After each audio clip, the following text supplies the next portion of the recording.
O Senhor esteja convosco. Proclamação do Evangelho de Jesus Cristo, segundo João.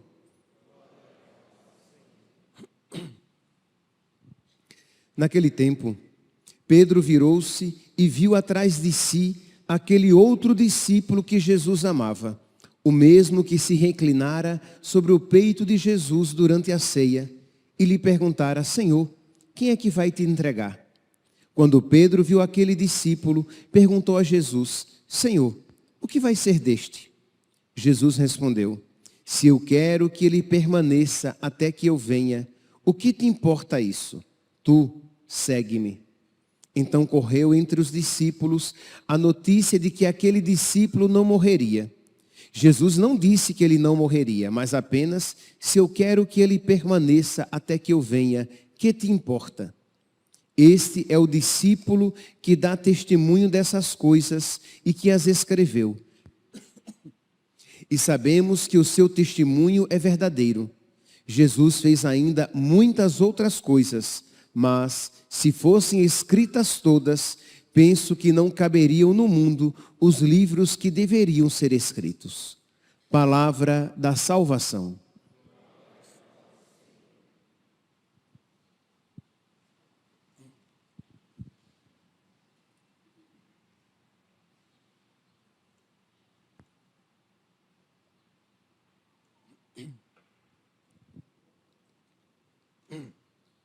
Caríssimos irmãos e irmãs, nós estamos às vésperas de Pentecostes. Hoje à noite já celebraremos a missa da vigília de Pentecostes. Passamos esses dias suplicando o Espírito Santo. E é providencial que neste último dia da novena de Pentecostes, nós celebremos, este último dia tenha caído no primeiro sábado do mês, para que nós possamos celebrar esta missa votiva em honra a Nossa Senhora num primeiro sábado, que é um dia tão característico de Nossa Senhora, dedicado a Nossa Senhora. Pois bem, quando Nossa Senhora apareceu em Fátima, a irmã aos 3 pastorinhos, ela disse à irmã Lúcia que era necessário que nós fizéssemos reparação pelos nossos pecados. Que nós reparássemos os pecados cometidos contra o Sagrado Coração do seu Filho e o seu Imaculado Coração. E nós poderíamos perguntar, e aqui nós veremos essa relação de Pentecostes com esse tema tão mariano, próprio daquela aparição, quer dizer, tão mariano, mas que foi evidenciado na aparição de Nossa Senhora lá em Fátima. O que é que significa, meus santos, fazer reparação? O que é necessário para que nós reparemos os pecados cometidos contra Jesus, contra Deus e, de alguma maneira, contra a Virgem Maria? Ora, é necessário que haja amor. Quanto mais amor houver no nosso coração, quanto mais profundo for o nosso amor, maior o nosso desejo de reparação, maior a compreensão da ofensa que os nossos pecados causam a Deus.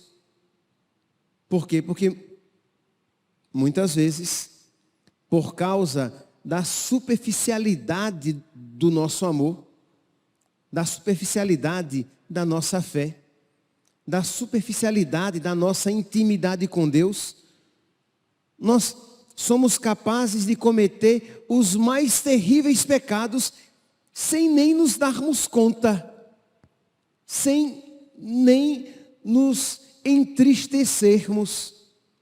Por quê? Por causa da superficialidade do nosso amor. Quando a gente pega, por exemplo, biografias de santos, de alguns santos em particular, e nós vemos como eles descrevem a sua vida antiga ou as infidelidades que eles cometeram, e eles descrevem com tal gravidade que nós ficamos espantados, achando misericórdia. Que pecados precisamente ele e ela cometeram para que os descreva de tal maneira? Talvez, se nós soubéssemos precisamente que pecados eles cometeram, nós disséssemos: gente, mas isso é uma bobeira. Santo Agostinho chorando porque roubou umas peras. Você diz, porque o seu amor a nosso Senhor é tão rasteiro, é tão superficial, que você acha que um pecado cometido é uma pequena ofensa a Deus. Pecado este que está lá, explícito, dentre os 10 mandamentos. Quando Santa Teresa d'Ávila, no livro da vida, começa a contar aquilo que ela tinha feito, seu apego à beleza, as mãos muito bonitas que ela queria ter, os vestidos muito bonitos e outras imperfeições que ela apresenta com aquela gravidade, nós vemos e dizemos: gente, mas isso aqui tá bom, mas o problema está no grau de amor que nós trazemos, que nós temos no nosso coração. E aí eu não vou entrar em outros pecados que cada um aqui pode ter cometido e venha ter uma visão superficial. De modo que, quando você diz a alguém: olha, você tem consciência de que você merece o inferno, a pessoa até se assusta. Aí, aqueles mais piedosos, com alguma relutância, mas por causa da sua obediência à fé, aqueles dizem assim: tá bom, é verdade. Mas ele diz isso quase que forçadamente. Porque lá no fundo, mas eu nunca ofendi tanto assim a Deus. Para o inferno, Hitler, Mao Tse Tung, Stalin, um estuprador, mas isto é, nós somos rasteiros. Como diz o Papa Bento XVI, quando ainda cardeal, no seu livro Escatologia, ele disse assim: o homem moderno se acha muito bom para merecer o inferno. Isto é, nós não temos esta compreensão. E aí, não, eu não mereço o inferno. Então nós precisamos pedir a Deus que nos aprofunde no seu amor, para que nós possamos reparar os pecados cometidos, chorar pelos pecados cometidos, ter a graça de ter uma contrição perfeita. E aí sim, você percebendo o quanto você ofendeu a Deus, e aquela verdade que você sabe por fé, mas que está tão profunda que toca todas as áreas do seu ser, vai transformando a sua vida, vai lhe concedendo uma delicadeza de alma, um esmero, um zelo para não ofender a Deus, nem com grandes, nem com pequenos, nem com mortais, nem com veniais, e se esforçando até para evitar aquelas faltas e imperfeições, porque eu não quero ofender a Deus, porque o amor precisa ser amado. Porque eu olho para Jesus crucificado e eu vejo o que os meus pecados causaram. Eu, tão curto de inteligência e tão raso de amor, que não consigo compreender como é que os meus pecados ofendem a Deus. Quando eu olho para Jesus, eu vejo a representação plástica, real, cruenta das consequências dos meus pecados. E aí eu peço misericórdia e me esforço com amor, oração e penitência para reparar os meus pecados. Pois bem, então nós precisamos ter essa compreensão de que os nossos pecados ofendem a Deus, para que nós possamos bem reparar, para que nós possamos fazer reparação. Jesus, no Evangelho de São João, nesse mesmo Evangelho que acabamos de ouvir, só que no capítulo 16, no versículo 9, Jesus ele diz assim, que o Espírito, quando foi enviado, ele convencerá o mundo a respeito do pecado. Isto é o Espírito, que é o amor de Deus. E lembra, quanto maior o amor, maior a compreensão da gravidade dos nossos pecados. Quanto maior o amor, maior a dor por ofendermos a Deus. Quanto maior o amor, maior será o nosso zelo para que não ofendamos em nada a Deus. Retornando um pouco, quantas vezes nós vemos isso na vida matrimonial, quando ou o marido se queixa, ou a esposa, e vem numa conversa e diz assim: padre, ela nem se dá conta, padre, do que está fazendo. Ele nem se dá conta quão grosso ele é e o quanto me ofende. Isto é, a pessoa ama tão pouco que vive dando patadas no outro, na outra, e nem se dá conta. E acha que é um bom marido, e acha que é uma boa esposa. Simplesmente porque talvez não traia, não tenha um outro homem, uma outra mulher. Mas a fidelidade ao amor é muito maior do que a não traição propriamente dita como nós a compreendemos. Então, crescer no amor. O amor de Deus, Romanos capítulo 5, versículo 5. O amor de Deus foi derramado nos nossos corações pelo Espírito Santo que nos foi dado. Pedir o amor de Deus, sabendo, que maravilha, que estamos pedindo o que nem sabemos o que seja de fato, que quando nós recebermos profundamente o amor de Deus, e nós começarmos a amá-lo com profundidade, nós iremos dizer: meu Deus, aquilo que eu te oferecia, nem amor deveria ser chamado. Era tão pouco, tão pequeno, tão rasteiro. Nossa, Senhor.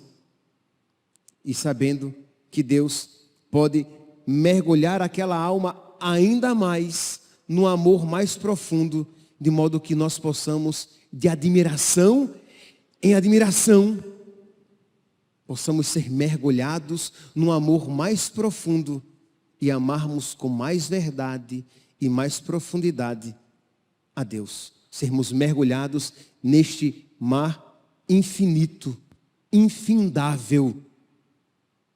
Precisamos suplicar a Deus esta graça. Durante esses 9 dias, nós estamos pedindo sempre esta graça, né? A nossa mente iluminai, os corações enchei de amor, nossa fraqueza encorajai, qual fosse eterno e protetor.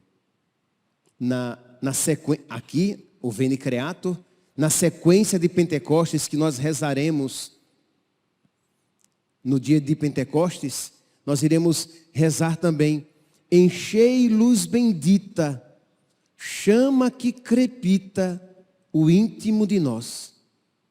Enchei luz bendita, chama que crepita, aquela chama que dá aqueles estalos. Lembro disso quando na festa de São João, quando nós todos fazíamos uma competição lá no Nordeste de quem fazia a fogueira maior. O objetivo que eu só alcancei uma vez, porque fui alimentando o tempo todo. A fogueira era uma fogueira que ficasse até o outro dia acesa, pegando fogo. Então, eu fiz a fogueira e passei a noite colocando madeira para que ela não apagasse e ela durasse a noite inteira. E a madeira seca, né, dava aqueles estalos, e aquela fagulha se espalhava. Quem dera, meus santos, que nós tivéssemos esse zelo para que o nosso coração não se apagasse, para que ele ficasse aceso a noite inteira com a chama flamejante, com a chama crepitante, uma fogueira grande, expressiva, que deveria ser a expressão do nosso coração. Enchei luz bendita, chama que crepita o íntimo de nós. Sem a luz que acode, que ajuda, nada o homem pode, nenhum bem há nele.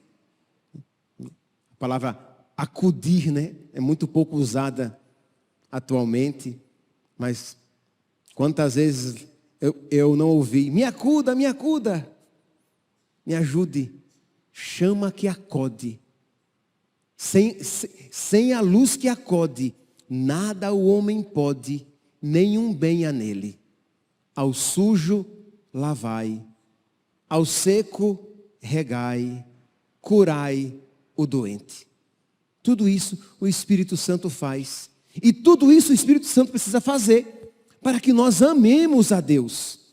Para que nós o amemos com profundidade e possamos fazer reparação pelos nossos pecados. Senão, no máximo, nós iremos ter uma expressãozinha de amor, que é válida, mas é uma expressãozinha bem imperfeita, que é aquele medo de ir para o inferno e de perder Deus, que é a grande recompensa, né? Então, mas percebe que muito do meu eu está aí. Isto é, eu não quero me perder, eu não quero ir para o inferno, eu não quero perder essa grande recompensa, mas é eu. Não existe aquele amor gratuito de uma apaixonada por Jesus que diz: se eu pudesse amar a Deus, eu ia até para o inferno. Crê em Deus Pai, minha santinha, o que é que a senhora está dizendo, Santa Teresinha do Menino Jesus? Queria ir para lá, desde que eu pudesse amá-lo, para que houvesse uma alma que o amasse no inferno. Isto é, eu não queria recompensa nenhuma, a recompensa dela era amar a Deus. Quando a gente ouve um negócio desse, a gente se espanta, né? Porque o nosso amor é rasteiro, é minguado, é xoxinho, é bem pequenininho. Que no primeiro é como o orvalho da manhã, que quando o sol começa a despontar, secou. Na primeira dificuldade, secou. Ao sujo, lavai. Ao seco, regai. Curai o doente. O duro, dobrai o que é duro. Guiai no escuro, o frio aquecei. Quantas durezas existem em nós que resistem à graça de Deus. Percebemos que Deus quer algo e ficamos resistindo. Dobrai o que é duro. Guiai no escuro o frio, a geleira, a pedra de gelo. Derretei, aquecei. Peçamos, meus santos, às vésperas de Pentecostes, peçamos mais uma vez. Peçamos hoje, peçamos sempre, peçamos o Espírito Santo, para que sejamos mergulhados no amor e vendo as ofensas que causamos a Jesus e a Nossa Senhora, sejamos generosos na nossa reparação. Louvado seja nosso Senhor Jesus Cristo, para sempre seja louvado.